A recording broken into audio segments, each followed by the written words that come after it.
Good morning सगळ्यांना. सगळ्यांचं माझ्या चॅनलवरती मनापासून स्वागत आहे. तर आज मी सकाळ टेरेसवरती आलते, पण इतकी थंडी होती की मग लगेच खाली गेले. आणि आज पण आम्हाला जायचं होतं यात्रेमध्ये, कारण आम्ही काल मंदिरात गेलोच नव्हतो, त्यामुळे आज मंदिरात जायचं होतं आम्हाला. तर ही सगळी कपडे होती, रात्री धुतली होती मी सगळी, काल आम्ही यात्रेची घालून गेलो होती.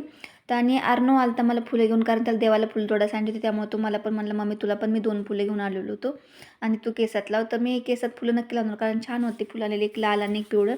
आणि कधीतरी असं मुलांना दिलं पण आपल्याला छान वाटतं. आणि माझं झालं होतं उरकायचं, तोपर्यंत नव्हतं झालं होतं असं गाडीसोबत खेळणं. त्याच्या गाडीत नव्हते सेल, त्याच्यामुळे त्यांनी असं एक जुगाड केलं होतं की एक म्हणजे एक लोहचिंबक घेतलं होतं, एक गाडीला लावलं आणि खातात घेतलं होतं आणि तो गाडीला त्या लोहचिंबकाने म्हणजे पळवत होता. कारण असं काहीतरी जुगाड केल्या मुलांनी, आपल्याला पण छान वाटतं, नवीन शिकतात, आपल्याला पण शिकवतात. मी मस्तपैकी तयार झाल्यानंतर म्हणलं आर्नवनी फुलं जी आणली होती ते केसात लावत होते. एक फुल थोडं मोठं होतं, पण मुलाच्या आग्रहाखातर ते दोन्ही पण केसात लावले होते मी.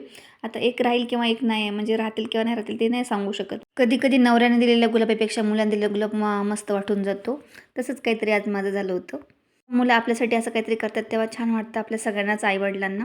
आणि माझं उरकून तास झाला तरी यांचं काही उरकत नव्हतं. हे बसले होते मोबाईल बघत आणि मला म्हणत होते उरक उरक. यांना नंतर आठवलं शर्टची इस्त्री केलेलं नाही, तर मग शर्ट इस्त्री करत होते. येणार होते आमच्या मोठ्या जाऊबाई, तर त्याच्यासाठी आम्ही गेलो होतो तिकडल्या घरी.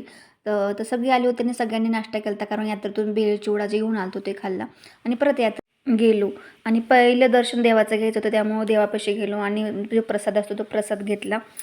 प्रसाद पण खूप भारी भेटला होता. पेढे घेतले, म्हणजे फुलं तर घरूनच आणली होती त्याच्यामुळं. आणि नंतर मंदिरात गेलो, असं मस्तपैकी मंदिर सजवलेलं होतं. आज 3रा दिवस होता यात्रेचा आणि त्याच्यामुळे थोडी गर्दी कमी होती, कारण 3-4 दिवस यात्रा असते आमच्या गावची. तर हे आमचं मूळ गाव आहे, म्हणजे जिथे आम्ही आता राहत नाही, आता दुसऱ्या गावात राहतो. पण आमचे सासू सासरे ह्या गावामध्ये म्हणजे इथलेच आहेत आम्ही. आणि ह्या गावाचं नाव आहे धामारी, तालुका शिरूर, जिल्हा पुणे इथे. आणि हे खंडोबाचं मंदिर आहे. इतकं मस्त मंदिर आहे की तुम्हाला पुढे दिसेलच मंदिर. आम्ही रांगेत लागलो सगळीजण आणि आर्नवचं झालं होतं शूटिंग काढायचं, तर मला मम्मी मी शूटिंग काढतो, कारण बाकीच्यांना शूटिंग काढाय काय आवडत नाही एवढं हे करायला. त्याच्यामुळे गर्दीच्या ठिकाणी तोच असा मोबाईल घेऊन हे करतो, त्याला म्हणजे थोडासा तो धाडसी आहे, त्याच्यामुळे त्याला जमतं. नंतर आत गेल्यामध्ये आम्ही नंतर तळी भंडार केला आणि नैवेद्य ठेवला, म्हणजे सगळं केलं, पाया पडलो आणि मस्तपैकी असं खंडोबाचं दर्शन झालं. हे मंदिर आहे खंडोबा, माळसा आणि बाणा, हे म्हणजे तिघा देवांचं एकत्र मंदिर आहे आणि खूप मस्त अशी मूर्ती दिसते. तर बघू शकता तुम्ही, मस्तपैकी दर्शन झालं. मग बाहेर आलो, प्रदक्षिणा घातली.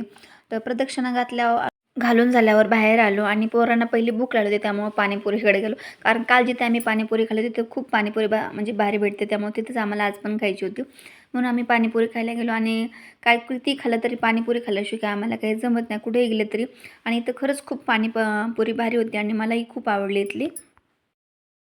तुम्ही जर माझ्या चॅनलवर पहिल्यांदा आला असेल किंवा माझा व्हिडिओ पहिल्यांदा बघत असेल तर प्लीज सबस्क्राईब करा आणि तुम्हाला जर आवडलं तर लाईक पण करा, कमेंट पण करा तुमच्या इच्छेनुसार.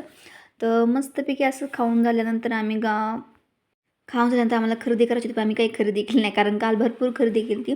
आणि आज आहूंना घेऊन सोबत आलो, पण आहूनी काही खरेदी करू दिली नाही आम्हाला. तर म्हणले खाल केली तीच खूप झाली, त्याच्यामुळं आमचं काही चाललं नाही. नंतर मग अर्णवने केलं थोडं फोटोशूट आमचं. तर असं काही फोटो काढले की एक पण नीट नाही आला त्याच्यात फोटो. तर बघू शकता, मंदिर मस्त दिसतं मंदिर पण. नंतर काय मुलांचं पाणीपुरी भागलं नाही, त्यामुळे त्यांना कलिंगड पण खायचं होतं. मग त्यांना थोडंसं कलिंगड चारलं, कारण मुलांचं कसं असतं, बाहेर गेलं की खायचं दिसलं की लगेच त्यांना म्हणजे हे खाऊ का ते खाऊ असं होतं. आणि मग खाऊन झाल्यानंतर आम्ही परत घरी निघालो. तर घरी गेल्या गेल्या त्यांना द्यायचं होतं म्हणजे गव्हा पाणी चालू होतं, त्यांना द्यायचं होतं 12. त्यामुळे गेलो रानामध्ये आणि पहिलं मग त्यांना 12 दिलं आणि त्यानंतर आम्ही घरी जायचं होतं. मग इथं ते 12 देईपर्यंत माझं चाललं होतं इकडून फिरायचं काम. तर आमच्या शेवग्याला मस्तपैकी आता फुलं आली होती, आता थोडे दिवस शेंगा पण येणार होते आणि तुम्हाला मी नंतर शेवग्याची भाजी पण करून दाखवेल कधीतरी. तर मस्तपैकी असं झुळझुळ पाटाचं पाणी चाललं होतं आणि हिरवंगार असं मग रान दिसत होतं. तर अजून थोड्या दिवसांनी आता निसवायला लागला आमचा गहू, थोड्या दिवसात निसवल. पण तिथून घरी आल्यानंतर म्हणजे किती फिरून आहे, कुठेही जा, चहा पिल्याशिवाय काय आपल्याला जमत नाही. कुठून जरी आलं तरी लगेच चहा ठेवला आणि मग सगळ्यांना चहा दिला. किती कुठे गेलं तरी चहा घरी पिल्याशिवाय आपल्याला म्हणजे अशी सवय असते प्रत्येकाला, की घरी जोपर्यंत चहा पित नाही तोपर्यंत काही बरं वाटत नाही आणि थकवा अंगातला जात नाही. थोडासा कंटाळा आज आम्ही खूप म्हणजे तुम्ही माझं एवढं खाऊन पण चहा प्यायचं खातं, पण आम्ही बऱ्याच वेळ म्हणजे अख्खा दिवस घालवला आहे आम्ही. आणि नंतर आम्ही जवळजवळ 4-5 वाजता घरी आलो होतो, तेव्हा चहा केला होता. तर मुलांनी सगळ्यांना चहा दिला, मग आम्ही पण चहा घेतला. आणि घरी येऊन चहा पिण्याचं सुख काही वेगळंच असतं. आणि स्वयंपाक पण थोडा मला कमी होता आज.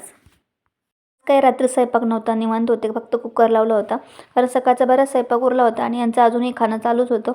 तर नंतर चाललं होतं अर्णवची मस्ती. आणि अथर्वची मस्ती. आणि मी थोडं आज लावलं ते ब्लाऊजला, म्हणजे ब्लाऊजचं काम होतं थोडंसं हुक लावायचं. हुक लावून घेतले.